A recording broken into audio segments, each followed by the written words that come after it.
Book Summary: How to Attract Money. How to Attract Money by Dr. Joseph Murphy writes about the ways one can attract wealth and richness in his life. In this book, we will learn how to make friends with money, develop wealth consciousness, reinstate your belief in your abilities, always have a surplus, and live in abundance. Today's summary is on the book How to Attract Money, which Dr. Joseph Murphy writes. Dr. Murphy believes that every person is here on this earth to grow, expand and unfold mentally, spiritually, and materially. Therefore, you deserve all the money you need to lead a life of abundance. In this book, we will learn how to make friends with money, develop wealth consciousness, reinstate your belief in your abilities, always have a surplus, and live in abundance. Our desire to be rich is to be a fuller, happier, and more wonderful life. So, to change your mindset about money and know the pathway to financial success and affluence, and truly deserve all these, please read this summary till the end. Chapter 1. Your right to be rich. It is our right to be rich. We are on this earth to lead abundant life and to be happy, radiant, and accessible. We should have all the money to live a happy, prosperous life. We have the right to develop and express ourselves along all lines fully. We should surround ourselves with beauty and luxury. One of the reasons people don't have money is because they refer to money as filthy lucre and believe that love of money is the root of all evil.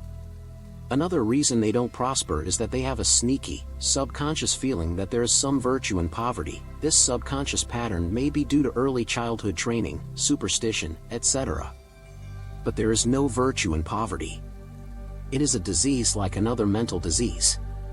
If you were physically ill, you would think something was wrong with you, you would seek help or do something about the condition immediately. Same way if you don't have money constantly circulating in your life. There is something radically wrong with you. We all were born to succeed, to win, to conquer all difficulties, and all faculties fully developed. Therefore, if you have a financial lack, do something about it. Get away immediately from all superstitious beliefs about money. Do not ever regard money as evil or filthy. If you do, you cause it to take wings and fly away. Some people say people kill for money. They steal for money. It has been associated with countless crimes, but that does not make it evil. Let's see a few examples. If a man gives $50 to kill someone, he has misused money in using it for a destructive purpose. In the same way, electricity can be used to kill someone or water, but that does not make electricity and water evil. Similarly, if a needle were stuck in your thumb, it would be your evil, not the needles. We know nature's forces or elements are not evil, it depends on our use, whether they bless or hurt us. Love of money to the exclusion of everything else will cause you to become lopsided and unbalanced. Some people crave power, others crave money. If you set your heart only on money and nothing else matters to you so you can get money, we are here to lead a balanced life. Because if all your time is devoted to external things and possessions only, you will find yourself hungry for peace of mind, harmony, love, joy, or perfect health. Love of money to the exclusion of everything else results in frustration, disappointment, and disillusionment. In that sense is the root of all evil. By making money your sole aim, you made a wrong choice. You thought that was all you wanted, but you found after all your efforts that it was not only the money you needed. You desired an actual place, peace of mind, and abundance. You can have the million or many million if you want them and still have peace of mind, harmony, perfect health, and divine expression. Money is a symbol of God's luxury, beauty, refinement, and abundance, and it should be used wisely, judiciously, and constructively to bless humanity in countless ways. It is merely a symbol of the economic health of the nation. When your blood is circulating freely, you are healthy. So likewise, you are economically beneficial when your money is circulating freely in your life. Wealth is a state of consciousness. The scientific thinker looks at money or wealth like the tide, which means it goes out but always returns. The waves never fail, neither will man's supply when he trusts a tireless, changeless, immortal presence that is omnipresent and flowing ceaselessly. Here is a simple way to impress your subconscious mind with the idea of constant supply or wealth. First, quiet the wheels of your mind. Relax. Immobilize the attention. Get into a sleepy, tired, meditative state of mind, this reduces the effort to the minimum. Then in a quiet, relaxed, and passive way, reflect on the simple truths. Ask yourself where ideas come from. Where does wealth come from? Where did your mind and brain come from? You will be led back to one source. You will realize that wealth is a state of mind.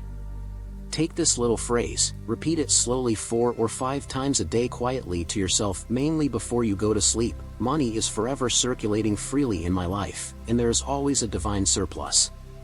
As you do this regularly and systematically, the idea of wealth will be conveyed to your deeper mind, and you will develop a wealth consciousness. Mechanical repetition will only build the consciousness of wealth. Begin to feel the truth of what you affirm. Chapter 2. Mind Acceptance. In the beginning, people in financial difficulties do not get results with such affirmations as, I am wealthy, I am prosperous, and I am successful. Such statements may cause their conditions to get worse. The reason is that the subconscious mind will only accept the dominance of 2 ideas, prevailing mood, or prevalent feeling. When they say I am prosperous, their sense of lack is greater, and something within them says, no, you are not successful, you are broke. The feeling of lack is dominant, so each affirmation calls forth the mood of absence, and more lack becomes theirs. The way to overcome this for beginners is to affirm what the conscious and subconscious minds will agree on. Then, there will be no contradiction. Our subconscious mind accepts our beliefs, feelings, convictions, and what we consciously take as accurate. A mind could engage the cooperation of his subconscious mind by saying, I am prospering every day. I am growing in wealth and wisdom every day. I am advancing, growing, and moving forward financially. These and similar statements would not create any conflict in mind. For example, if a salesperson has only 10 cents in his pocket, he could quickly agree that he could have more tomorrow. Nothing within him says his sales could not increase. He could use statements like my sales are growing every day. I am advancing and moving forward. He would find these statements would be psychologically acceptable to his mind and produce a desirable result. But this would be true when they think, feel, say, and mean God is all supply or infinite riches, and what is faithful to God is true to them. Man gets excellent results by dwelling on 3 abstract ideas: health, wealth, and success. Health is a divine reality or quality of God. Wealth is of God, it is eternal and endless. Success is of God, God is always victorious in all his undertakings. The way people can produce remarkable results is to stand before the mirror and repeat for 5 or 10 minutes, health, wealth, and success. They do not say I am healthy or prosperous, they have no opposition in mind. They are quiet and relaxed, thus, the reason is receptive and passive. Then they repeat these words. Excellent results will follow. Joseph says that wealth is in our minds and gives an example of a young boy in Australia who wanted to be a surgeon but had no money. Nor had he graduated from high school. For expenses, he used to clean doctors' offices, wash windows, and do repair jobs. Every night as he went to sleep, he used to see a diploma on a wall with his name in big, bold letters. He used to clean the diplomas in the medical building, so it was easy for him to engrave the diploma in his mind and develop it there. He continued it for some months. Results followed as he persisted. One of the doctors took a great liking to this young boy. After training him in the art of sterilizing instruments and other miscellaneous first aid work, he became a technical assistant in his office. The doctor sent him to high school and college at his own expense. Later, this man became a prominent doctor in Montreal, Canada. He had a clear image in his mind. He had a dream because his wealth was in his mind. He could have said, I have no education, I do not know the right people, and I am too old to go to school now. I have no money. He would have been beaten before he started. His wealth used the spiritual power within him, which responded to his thought. Joseph says what we do is the automatic response to our inner movements of the mind, inner feeling, and conviction. All our outward signs, motions, and actions follow the inner directions of the mind. Internal action precedes all extreme action. The author shares his example. He used to imagine that one of his famous books, Magic of Faith, would get translated into French.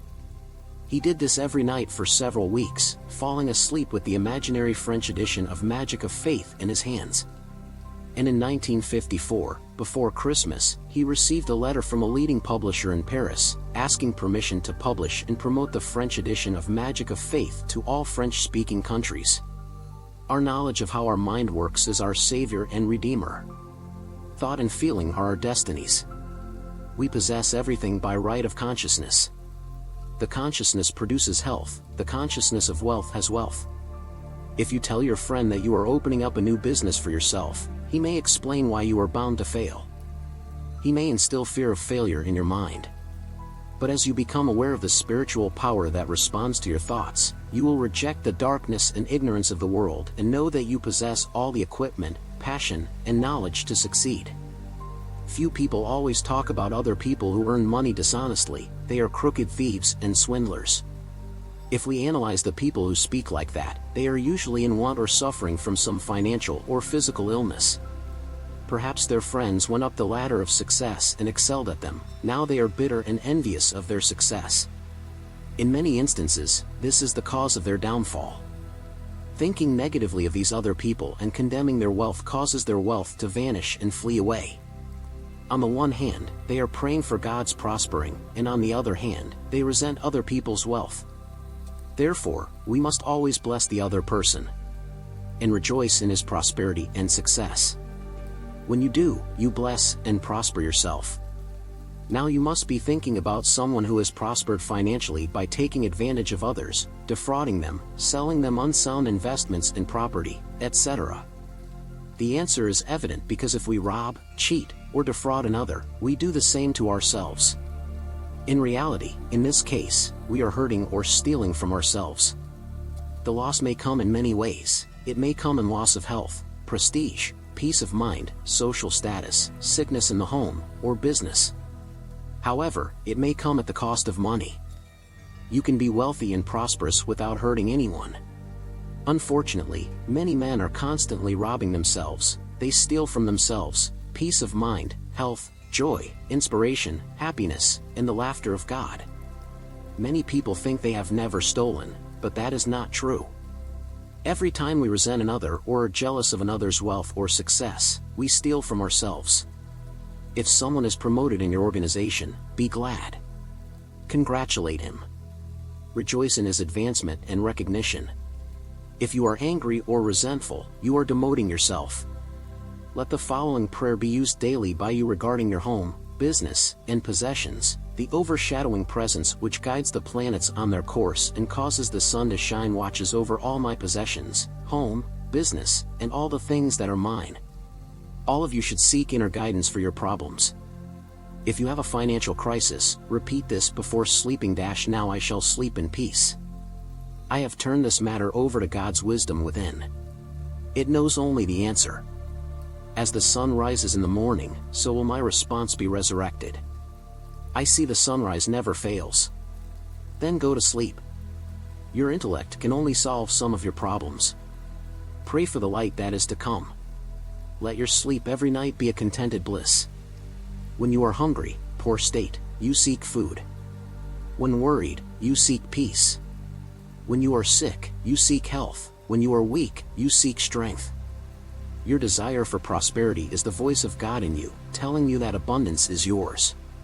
Let this be your daily prayer. Write in your heart, God is the source of my supply. That supply is my supply now. I am forever conscious of my true worth. I give of my talents freely and am wonderfully and divinely compensated. Thank you, God. Chapter 3. The Road to Riches. Riches are of the mind. For a moment, a physician's diploma was stolen with his equipment. But his wealth was in his mind. He could still carry on, diagnose diseases, prescribe, operate, and lecture on medical things. Only his symbols were stolen. His riches were in his mental capacity, knowledge to help others, and ability to contribute to humanity. Joseph shares the symbolic meaning of the passage of the Bible, change the water into wine. It is the answer to perfect health, happiness, peace of mind, and prosperity. Wine in the Bible always means realizing your desires, urges, plans, dreams, propositions, etc.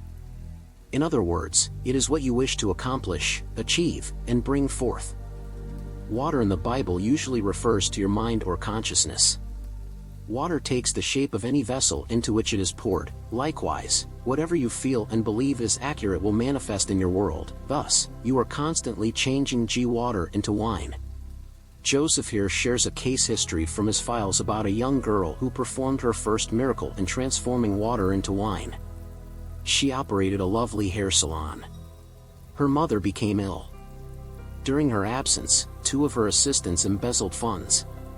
She was forced into bankruptcy, lost her home, and became deeply in debt. She could not pay her mother's hospital bills and was unemployed. This lady was quarreling with the outside world.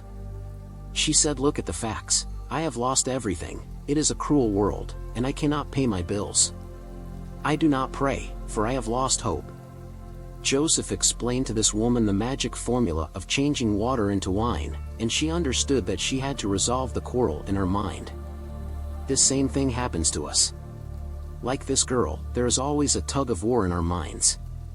We find the environment and external affairs challenging your desire for expression, wealth, and peace of mind. True prayer teaches us how to resolve mental conflict. It is a mental marriage feast. Thought and feeling are our destinies. Prayer is a marriage of thought and feeling, or your idea or emotion. This is what the marriage feast relates to. As we think and feel inside, so is our outside world, our body, finances, environment, social position, and all phases of our external relationship to the world and man.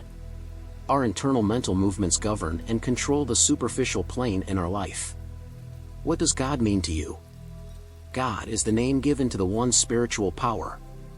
God is the one invisible source from which all things flow. The spiritual man in prayer moves from the mood of lack to the spirit of confidence, peace, and trust in the spiritual power within himself. Since his trust and faith are in the spiritual power, his moods and feelings register a feeling of triumph or victory. This will bring about the solution or the answer to your prayer. During the day, thousands of thoughts, suggestions, opinions, sights, and sounds reach our eyes and ears. We can reject them as unfit for mental consumption or entertain them. The author said that he became rich mentally when he explained all this to his client, the young lady mentioned above. She put into practice the new way of thinking and feeling. At night she became reticent and still, relaxed, and began using constructive imagery. 3 steps she followed. She began to imagine the local bank manager congratulating her on her beautiful deposits in the bank. She kept guessing that for about 5 minutes. In her imagination, she heard her mother saying, "I am so happy about your fantastic new position." She listened to her say this comfortably and joyfully for about 3 to 5 minutes. She vividly imagined her marriage happening with the priest performing the ceremonies in church.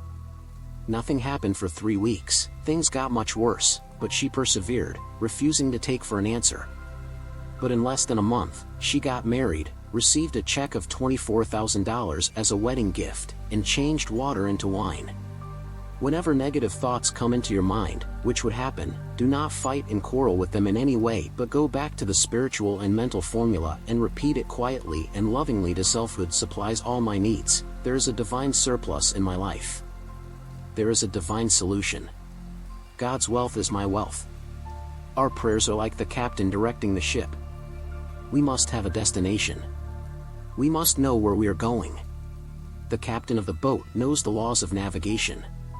And we are the captain of the bridge, and we give orders in the form of thoughts, feelings, opinions, beliefs, and moods. Imagine you have heard the news of having received a vast fortune. Dramatize it, feel it, thrill it, and notice how your whole body responds to the inner bliss. Get a picture of yourself as you want to be, retain that image, sustain it with joy, faith, and expectancy, and you will be able to experience its manifestation. In short, we can reverse any situation through prayer. Busy your mind with peace, success, wealth, and happiness. We must marry wealth by claiming to feel and believe, but not flirt with it by having many wives, such as fear, doubt, anxiety, criticism, jealousy, and anger. Conclusion. The wealth, health, or invention we wish to introduce are all invisible at first. Everything comes out of the invisible. We must subjectively possess riches before we can objectively possess wealth. The feeling of wealth produces wealth, for wealth is a state of consciousness. A form of consciousness is what we think, feel, believe, and mentally consent to. And lastly, open your mind and heart, and say, God is my pilot. He leads me. He prospers me, and He is my counselor. How to Attract Money Book Review. How to Attract Money by Dr. Joseph Murphy is a thought-provoking book that delves into the power of the subconscious mind and its role in attracting wealth and prosperity.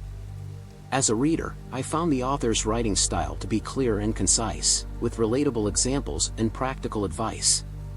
The book is based on the premise that our thoughts and beliefs shape our reality, and by changing our mindset, we can attract abundance into our lives. Dr. Murphy emphasizes the importance of positive affirmations, visualization, and gratitude in rewiring our subconscious beliefs about money and success. One of the key takeaways from the book is the concept of wealth consciousness, which encourages readers to cultivate a positive attitude towards money and view it as a means to achieve their goals and dreams. The author also provides practical exercises to help readers identify and overcome limiting beliefs that may be hindering their financial growth. In conclusion, How to Attract Money is an enlightening and transformative book that has impacted my approach to financial prosperity. I highly recommend it to anyone seeking to improve their mindset around money and unlock their full potential for wealth and abundance. Thank you for watching. Please subscribe, like and share. See you in next videos.